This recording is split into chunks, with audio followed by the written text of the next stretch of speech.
Hey folks, my name's davidalnwick, and if you're watching this, that means that you've got a hold of my magic trick, Celestial, which will allow you to know the star sign your spectator is thinking of. It might be their star sign, or they could just choose one at random. You'll always know the one they're thinking of. So, inside the envelope, you will find your star sign card, your Celestial card. And you can carry this with you wherever you go. It's made of plastic, so it'll last forever. Okay? Now, what you'll notice when you look at this card, and I do recommend you hold yours in your hand while watching these instructions, it will make the whole thing a bit easier.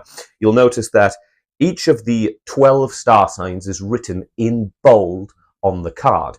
6 on this side, Taurus, Capricorn, Cancer, Leo, Libra, and Aries. And then 6 bold on the other side, Aquarius, Gemini, Virgo, Scorpio, Sagittarius, and Pisces. Now, beneath each one of these, there is a small list of 3 additional star signs. These, for the sake of presentation, will be known as the compatible signs. This is a common idea that certain star signs are compatible with others, and if you're looking for a romantic partner or a friend and you are one star sign and they are the compatible sign, it means you're destined to be together if you believe in such things. Suffice to say, it makes a very fun presentation for the effect. Now, the way this works is that you would introduce this card and introduce the idea that beneath each of the star signs in bold are a list of compatible signs. And you encourage your spectator to look at this card while you aren't looking and find their star sign written in bold. So for example, I am Sagittarius. So I'd look down here and find Sagittarius, all while the magician is looking in the other direction, so they can't see what I'm looking at, or which side of the card I'm looking at, so they don't get any clues. You'll then instruct them to look beneath the star sign at the compatible signs. In my case, the compatible signs for Sagittarius are Taurus, Virgo, and Leo.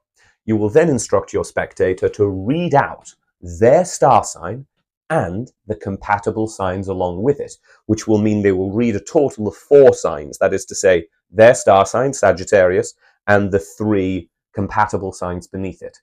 But they can read them out in any order they wish, so as to disguise which of those star signs is theirs and which are simply the compatible signs. And you are going to try and guess out of those 4 which one is their star sign in particular. Now, let's say I was to read out Virgo, Leo, Sagittarius, Taurus, which, to be clear, is the 3 compatible signs and my star sign. But I read them out in any order I'd like. I could read them out in a different order. Taurus, Sagittarius, Virgo, Leo. The magician will hear me read out those 4 star signs in any order I like and immediately know which of those 4 is the correct star sign. And it will work for every single one.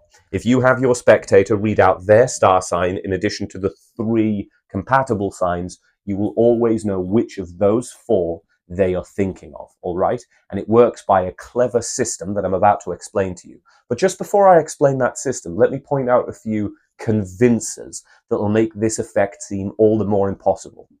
When you have your spectator read out their star sign and the compatible signs, if you'd like, you could say, you don't have to read out all of the compatible signs.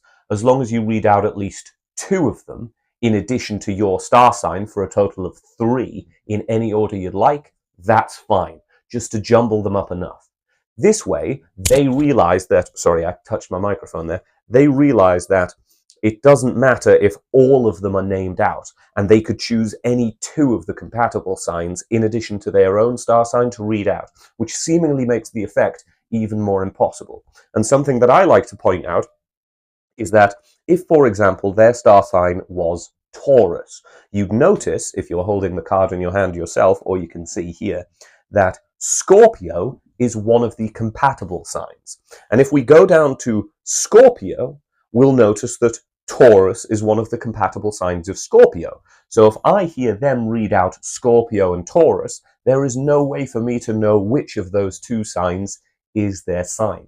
Again, these are things that I will say to the spectator before I perform the effect to increase the supposed impossibility of what I am doing, hiding the method even more. So, how does it work? Well, all you have to do as the performer, as the magician, is remember a very simple mnemonic. And that mnemonic is CAS, or SAC. That is to say, the letters S-A-C, which spells SAC. Or you could remember it as C-A-S, which spells CAS. It doesn't matter. As long as you remember those three letters, C-A-S, the effect will be incredibly easy to do, because the 12 star signs are in fact split into two lists. One list comprises of star signs that begin with the letter C, A, or S. The other list of star signs comprise of star signs that do not begin with the letters C, A, or S, and simply begin with different letters. What this means is that all of the bold signs belong in one of those lists. All of the compatible signs beneath it belong in the other list. This might sound confusing, but it's about to become very simple. Let me illustrate. If we look at Gemini, beneath it are the star signs Aquarius, Cancer, and Sagittarius. You'll notice that the compatible signs, Aquarius, Cancer, and Sagittarius, all begin with the letter S, A, or C. Aquarius, A, Cancer, C, Sagittarius, S. Gemini is the only one of those four that does not conform to the CAS system. So let's look at a different star sign. Let's look at Sagittarius, for example. You'll notice that Sagittarius, of course, begins with the letter S, which is in the CA or S list.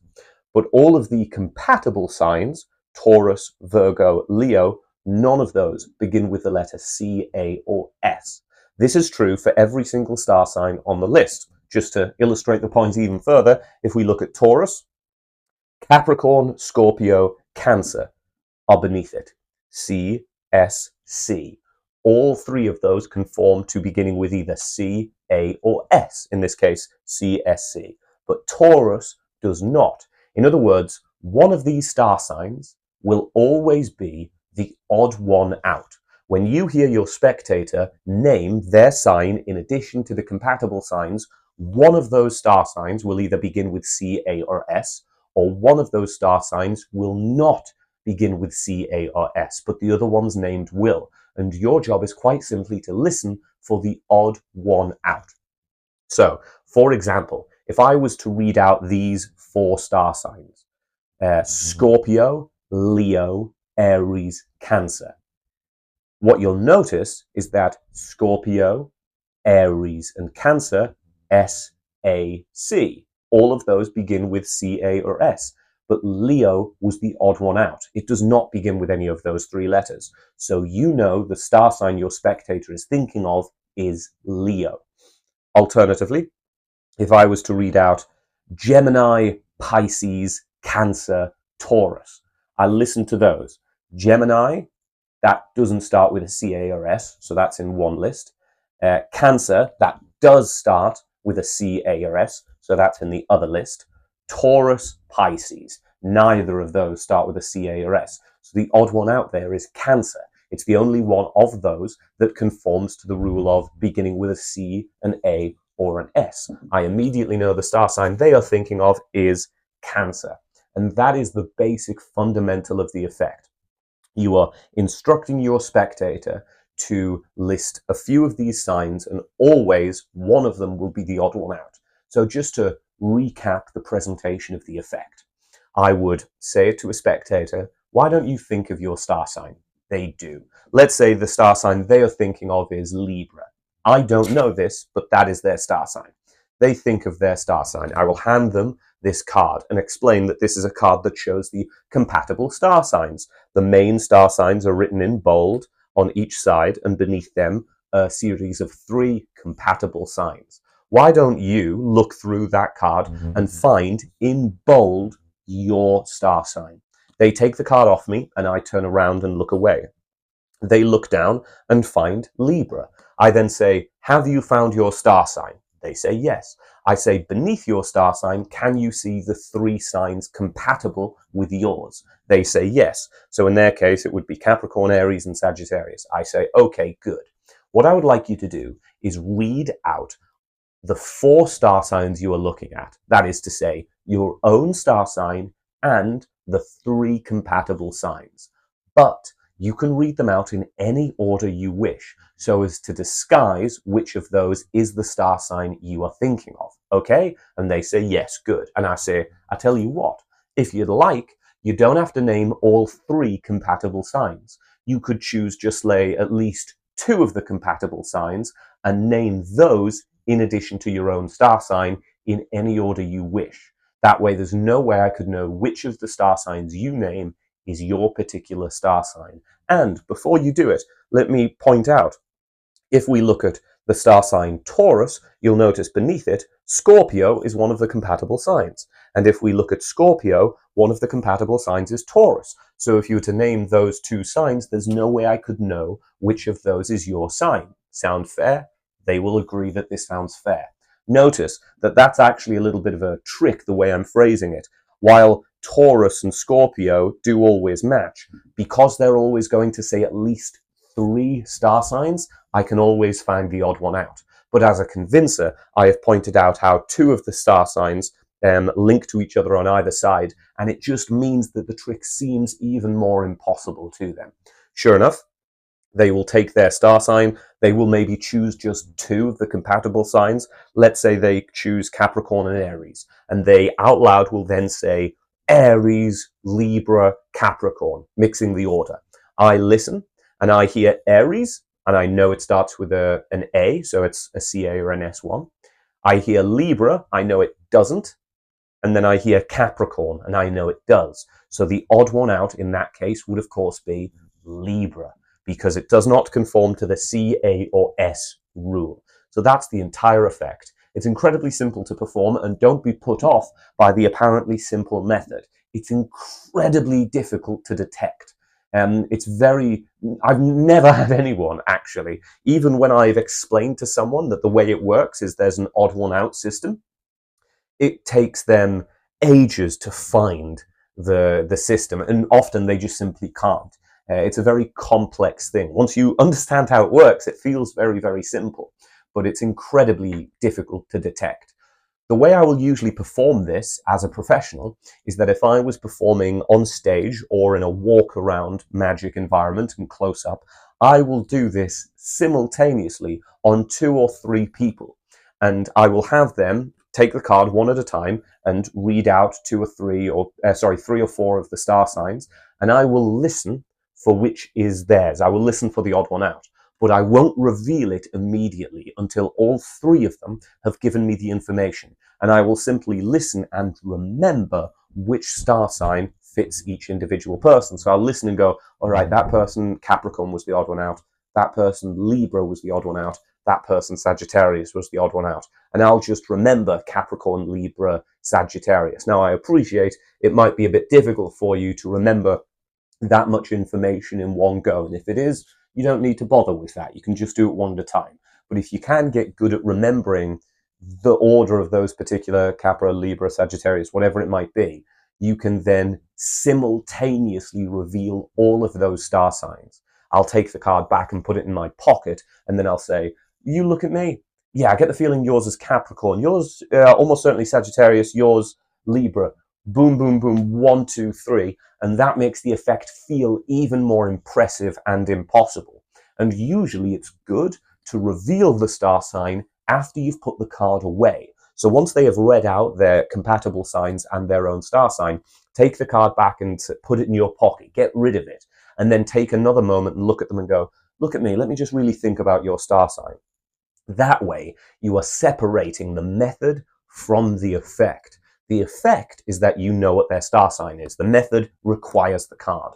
If you can put the card away before you reveal the star sign they are thinking of, it will be harder for them, even though it doesn't seem like it, but it is, harder for them to remember the process that was involved that allowed you to get the information. The simple fact that this card is out of sight makes the effect feel even more magical. That being said, you can perform it however you'd like. You can let the spectators really inspect this card, and I promise they'll never find the secret. So that's that, Celestial. I really enjoy it. It is my go-to star sign divination system. It's incredibly quick to perform. It doesn't use any complicated process. That simple. I really hope you enjoy it as much as I've enjoyed it. Thank you so much. And yeah, let me know what you think.